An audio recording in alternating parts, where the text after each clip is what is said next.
Nama saya Laurencia Pilia Adelaida Tambalean dengan NIM 1908110333, Prodi Ilmu Pemerintahan, kelas ganjil angkatan 2019 dengan mata kuliah Filsafat dan Ilmu Pemerintahan oleh dosen pengampu Dr. Donald Moninca Esos MSI. Saat ini saya akan menjelaskan tentang peran ilmu pemerintahan dalam landasan aksiologi, epistemologi, dan ontologi. Landasan aksiologi adalah manfaat atau fungsi ilmu pengetahuan yang dimaksud. Landasan aksiologi ilmu pemerintahan merupakan manfaat atau fungsi dari ilmu pemerintahan itu sendiri. Ilmu pemerintahan yang merupakan ilmu pengetahuan memiliki guna teoritis dan guna praktis. Guna teoritis dari ilmu pemerintahan ini dengan mengkaji atau mengembangkan, mempelajari ilmu pemerintahan untuk kepentingan pengembangan ilmu pemerintahan itu sendiri. Sedangkan guna praktis dari ilmu pemerintahan ini dengan mengkaji, mengembangkan, dan mempelajari ilmu pemerintahan untuk diterapkan dalam kegiatan pemerintahannya. Tujuannya untuk melaksanakan fungsi pemerintahan secara maksimal sehingga dapat tercapai kesejahteraan masyarakat.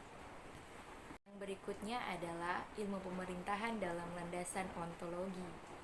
Landasan ontologi merupakan wujud hakiki dari objek yang diamati atau ditelaah atau dikaji oleh ilmu pengetahuan yang dimaksud.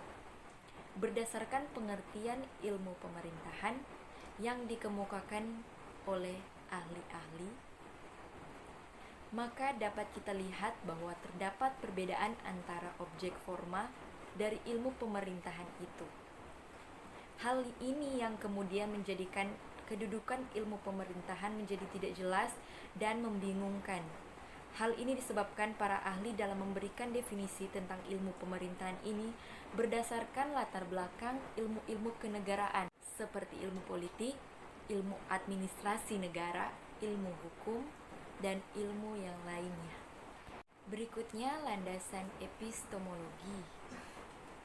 Epistemologi merupakan proses dalam memperoleh ilmu pengetahuan yang dimaksud.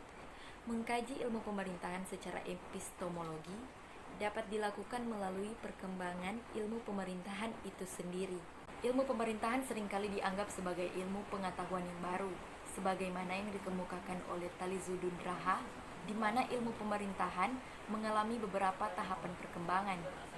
Tahap pertama yaitu gejala pemerintahan dikaji melalui sudut pandang dan cara menurut ilmu yang ada di masa itu, sehingga objek itu menjadi ruang lingkup dan dipelajari sebagai materia atau bagian integral disiplin lain, seperti ilmu hukum, ilmu politik, sosiologi, ilmu ekonomi, dan ilmu administrasi.